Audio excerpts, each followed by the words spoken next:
Sonpur college अध्यक्षों कार्यालय भंगारुजा घटनास्थल में जिलापाल और एसपी तीन छात्रों को कोर्ट चालान करागला। आज पूर्वाह्न 11टा बेले सुवर्णपुर जिलापाल डॉक्टर नृपराज साहू एवं एसपी नारायण नायक सोनपुर कॉलेज परिदर्शन करी गतकाली प्रथम थर पर सोनपुर कॉलेज रे होइथिबा भंगारुजा घटना स्थिति अनुध्यान करथिले।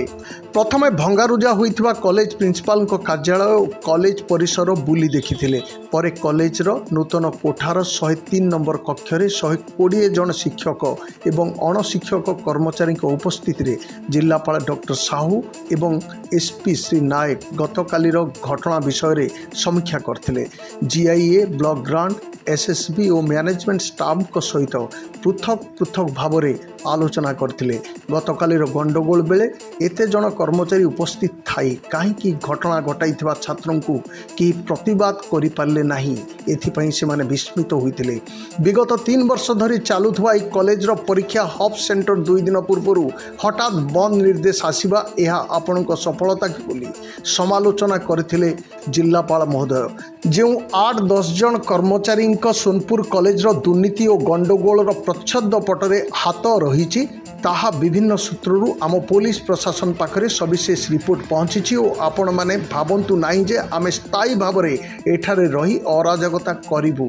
प्रत्येक गंडगोल घटना निजर अनुष्ठान भितर ही गृहशत्रु रही थांती बोली समस्ते जानती। आउ ए अशांत परिवेश पाई से माने ही दायी बोली कहिथिले एसपी महोदय। एबे भी समय अच्छी विशृंखलित और दुर्नीतिग्रस्त कर्मचारी सुधरी जाओ बोली तागिद करी छात्र छात्री भविष्य गढ़ा परामर्श देइथिले। एही परिदर्शन तथा बैठक में परिचालना कमिटी सभापति सुवर्णपुर एडीएम राजस्व राजेंद्र माझी, कॉलेज अध्यक्ष राधाकांत नायक, अध्यापक और आलुमिनी संघ संपादक भारत भूषण दास सहित कॉलेज कर्मचारी प्रमुख उपस्थित थिले।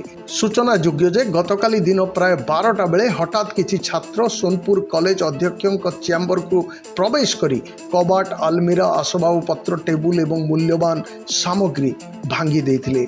एपरिक कॉलेज अध्यक्ष अध्यापक एवं कर्मचारी को असभ्य भाषा रे गाली गुलज करने सह जीवन रे मारी देबा पई मध्य धमक चमक देथिले। एने कॉलेज अध्यक्ष राधाकांत नायकों सह कॉलेजर समस्त अध्यापक और कर्मचारी समूह सोनपुर थाना रे लिखित अभियोग करिबा परे सोनपुर पुलिस 3 जन छात्रों को सोनपुर थाना को उठाई आनिथिला। आज से 3 छात्र शुभम मिश्र, सुमंत जगदला एवं प्रदीप दीप को कोर्ट चालान करा जाइथवा आईआईसी जादव बाग कहिसंती।